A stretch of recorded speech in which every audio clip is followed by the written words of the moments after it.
Economia no contexto certo.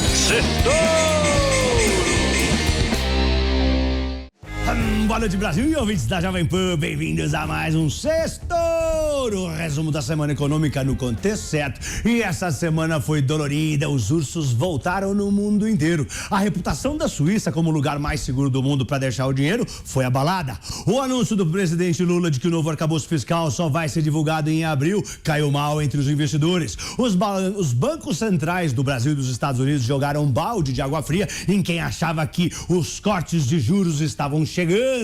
O tom mais duro do nosso Banco Central contra a inflação na quarta-feira à noite revoltou o governo ontem e os ataques em massa voltaram para a TV, espantando os investidores estrangeiros. A crise bancária não acabou, já quebraram 5 bancos em menos de um mês. Silvergate, Silicon Valley, Signature, First Republic, que foi salvo, Credit Suisse, que também foi salvo. E hoje, o alemão Deutsche Bank, que já foi eleito o melhor do mundo, teve a sua saúde financeira questionada e chegou a desabar 15% na bolsa. No Congresso, o conflito entre a Câmara e o Senado jogou mais lenha na fogueira. E nessa semana, o nosso Ibovespa B3 perdeu o suporte psicológico dos 100 mil pontos e terminou a semana em queda de 3%, na casa dos 99 mil pontos. Olha o mergulho aqui da quinta-feira, quando perdeu os 100 mil. Bom, pelo menos na sexta-feira se recuperou um pouco, né? Hoje, mesmo assim, a Bolsa Brasileira está com o pior desempenho do mundo esse ano, com mais de 10% de queda devido às incertezas fiscais, às perspectivas de desaceleração econômica e um pano de fundo onde a inflação ainda está elevada, 5,60%, e os ataques contínuos do governo ao nosso Banco Central exigindo a queda de juros, que está em 13,75% ao ano aqui, desde agosto do ano passado, gerou expectativas equivocadas nos agentes do mercado de que já poderíamos cortar os juros. Eu já vou detalhar isso no quarto ponto, tá? Bom, o México, por exemplo, né, com que a gente se compara, está subindo quase 15% esse ano. Acho que só as bolsas do Egito, o Quênia, acho que a Colômbia também estão piores do que a gente. Já o nosso real se recuperou essa semana e fechou em leve queda. O dólar fechou em leve queda, na casa dos R$5,25. O dólar caiu essa semana com as incertezas globais, tirando força do dólar, tá? Bom, vamos para os pontos que eu separei para o nosso Sextou de hoje. Primeiro ponto, reputação da Suíça é manchada. Domingo, numa corrida contra o tempo para resolver tudo antes que as bolsas da Ásia abrissem em queda livre, o gigante Credit Suisse, um banco fundado em 1856, que estava quebradinho, foi enfiado goela abaixo do rival e conterrâneo UBS, né, que é a União de Bancos Suíços, em meio a uma negociação histórica, que aliás eu informei em tempo real aos meus seguidores, né? Se você não me segue lá, @PabloSpire. Bom, foi um acordo intermediado pelo governo suíço, foi uma coisa muito doida, começou com $1 bilhão, o negócio já tinha valido o lote, muito mais, o UBS oferecendo pouco dinheiro, foi bem legal. O presidente suíço, bem legal a minha cobertura. Bom, o presidente suíço, Alain Berset, disse que, abre aspas, um colapso descontrolado do Credit Suisse levaria a consequências incalculáveis para a Suíça e para o sistema financeiro internacional como um todo. É isso aí. A compra do Credit Suisse pelo UBS por um valor pequeno de $3,2 bilhões, e já chegou a valer $20 bilhões na bolsa, não só humilhou o Credit Suisse, mas também manchou a reputação da Suíça como o lugar mais seguro para se investir. A vida dá voltas, meus amigos. Na crise de 2008, o UBS precisou ser salvo e o Credit Suisse não. Agora o UBS englobou o Credit Suisse, ou seja, em qualquer crise quebra um banco suíço, hein?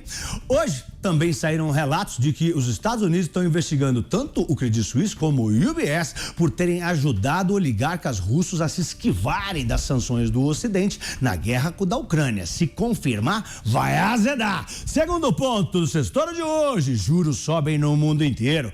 A semana foi de decisão de juros dos bancos centrais. Os juros subiram nos Estados Unidos, na Inglaterra, na Suíça, na Noruega. Semana passada já tinha subido no Banco Central da Europa, né?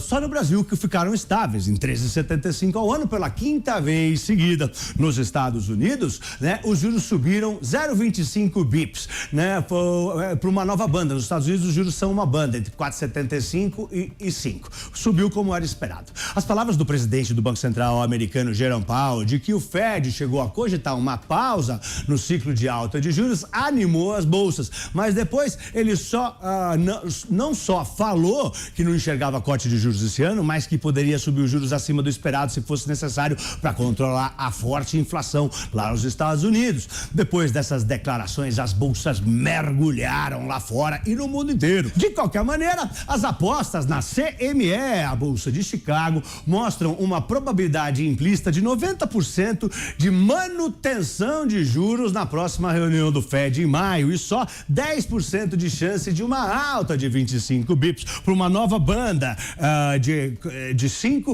entre 5 e 5,25%. No Brasil está parecido, 80% de chance de manutenção de juros na reunião que vem e 20% de chance de um corte de 25 bips. É o contrário dos Estados Unidos, tá? Terceiro ponto, secretária do Tesouro americano taca fogo nas bolsas. Em plena super quarta, quando tem decisão de juros no Brasil e nos Estados Unidos, a secretária do Tesouro americano, Janet Yellen, que já foi presidente do Banco Central, do Fed, mudou o discurso da semana passada e disse que nem todo o dinheiro de todos os americanos depositado em qualquer banco estaria salvo. Foi o que eles falaram semana passada. Ou seja, nem tudo estaria garantido pelo governo. Essa declaração reacendeu as preocupações de que o sistema bancário nos Estados Unidos poderia estar em perigo. As bolsas mergulharam forte na quarta-feira lá nos Estados Unidos, porque eles tinham dito o contrário, tá bom?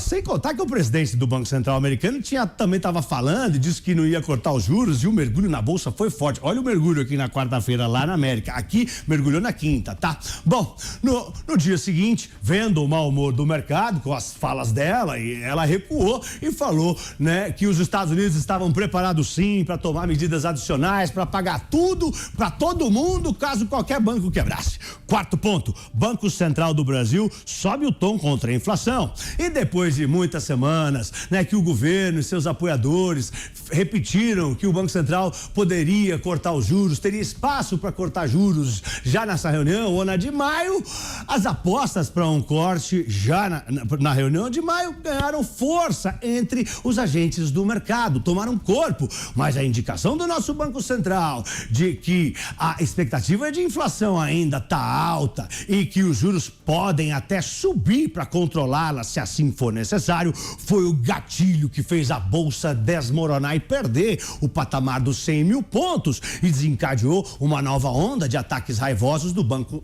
contra o Banco Central e ao presidente Roberto Campos Neto. O que aconteceu? Tava todo mundo achando que poderia cortar os juros, né? Então, os investidores, todos os agentes. E de repente, o Banco Central falou assim: não, nós não estamos pensando em cortar juros. Bom, o bombardeio de críticas contra os juros, né, que foram mantidos inalterados pela quinta reunião seguida, tá? Desde agosto do ano passado, que está 13,75, e também os ataques ao presidente do Banco Central, Roberto Campos Neto, voltaram para a TV e azedaram ainda mais o humor do mercado. Derrubou a bolsa, né? E puxou o dólar e assustou os investidores estrangeiros. O presidente Lula disse que Campos Neto não cumpre a lei e que o Senado precisa cuidar dele. O deputado petista Lindenberg Farias disse que o caminho para a queda de juros passa pela destituição de Roberto Campos Neto no Senado, já que, na opinião dele, o presidente do Banco Central está sabotando o Brasil. O ministro da Fazenda, Fernando Haddad, classificou o comunicado do Copom como preocupante. Para Rui Costa, ministro da Casa Civil, a decisão do Banco Central foi uma insensibilidade com o povo. O mercado não só se preocupou com a possibilidade de interferência no Banco Central, que faz muito pouco tempo é independente, mas também com a possibilidade de Roberto Campos Neto não aguentar tanta bala vinda de tanto lado e sair, pedir o chapéu e falar tchau. O governo grita porque sabe que os juros altos diminuem o crédito e o investimento, porque ambos ficam mais caros e, por tabela, seguram o crescimento da economia e a geração de emprego. Mas a prévia mensal da inflação oficial, que saiu hoje, sexta-feira, o IPCA 15, veio levemente acima do esperado, 0,69, quando a expectativa era 0,67 projetado. E isso corrobora com a narrativa do Banco Central. A inflação não está esfriando. Vale lembrar também, gente, que o Roberto Campos Neto foi eleito o melhor banqueiro central do mundo durante a crise do Covid e que ele promoveu a maior alta de juros do mundo no governo anterior. E isso foi o que não deixou a inflação se descontrolar no Brasil, como está descontrolada nos Estados Unidos ou na Europa, onde tem países com mais de 10% de inflação. Hoje, aqui, a inflação está 5,60 para ser exato. Dá uma olhada nesse gráfico aqui. Depois de subir os juros sem parar durante mais de um ano, o Banco Central mantém os juros inalterados desde agosto do ano passado, ou seja, não é uma coisa de agora, nem nada contra o novo governo.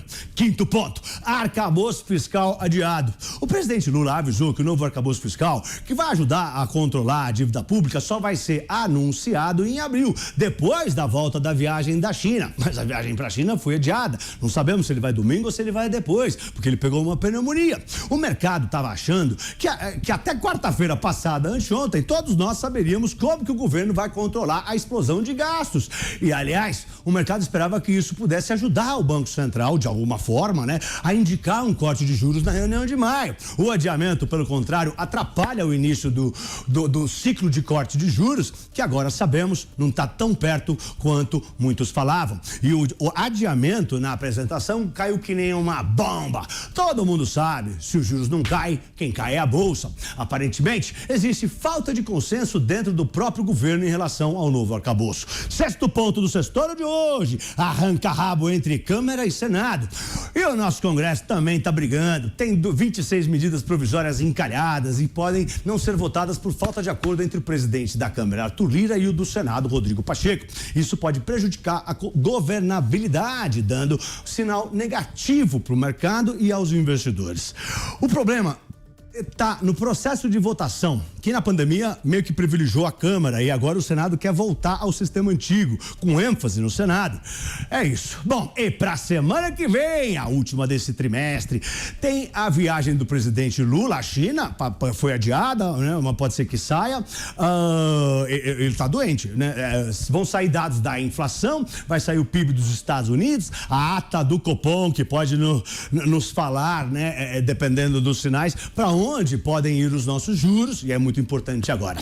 E se você quer entender mais sobre as forças do mercado, o que pressionam as bolsas, o dólar e os juros, invista em conhecimento. Acesse o site da newcursos.com.br, use o voucher de desconto Sextouro e compre o combo do meu curso Touro de Ouro 1 e 2 com um belo de um desconto em 12 vezes sem juros. São mais de 50 aulas e 12 horas de conteúdo. niucursos.com.br. Eu sou Pablo, tenha um lindo fim de semana em família. Vai, Torinho! Vai, Torinho! Valeu!